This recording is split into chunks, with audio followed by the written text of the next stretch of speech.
गांव की सीमा पर एक विशाल बरगद का पेड़ था। सदियों पुराना, उसकी जड़ें जमीन में दूर तक फैली हुई थीं और उसकी शाखाएं आसमान को छूती हुई लगती थीं।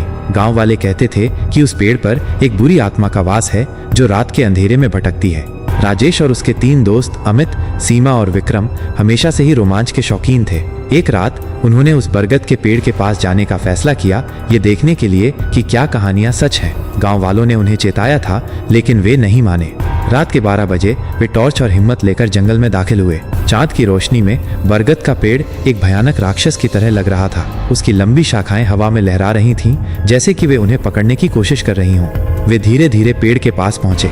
हवा में एक अजीब सी ठंडी सनसनी थी और उन्हें लग रहा था कि कोई उन्हें देख रहा है। उन्होंने टॉर्च की रोशनी में चारों ओर देखा, लेकिन कुछ नहीं दिखा।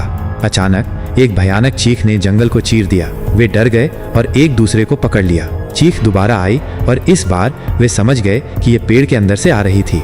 उन्होंने पेड़ के तने की ओर देखा और उन्होंने एक धुंधली छाया को देखा। वो छाया हिल रही थी और उसकी आंखें लाल चमक रही थीं। वे समझ गए कि ये वही बुरी आत्मा थी जिसके बारे में गांव वाले बात करते थे। वे डर के मारे भागने लगे, लेकिन छाया उनका पीछा कर रही थी। वे जंगल में इधर उधर भागते रहे, लेकिन छाया हमेशा उनके पीछे थी।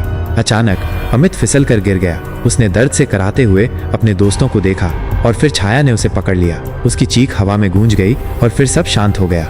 राजेश, सीमा और विक्रम डर के मारे भागते रहे, लेकिन वे जानते थे कि वे सुरक्षित नहीं हैं। छाया अभी भी उनके पीछे थी और वे जानते थे कि वे कभी भी उससे बच नहीं पाएंगे।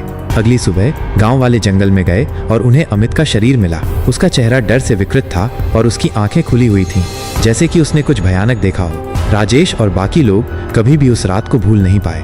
बरगद के पेड़ का साया हमेशा उनके सपनों में आता था और वे जानते थे कि उस रात उन्होंने जो देखा था वो सच था और बरगद का साया आज भी उस जंगल में भटकता है।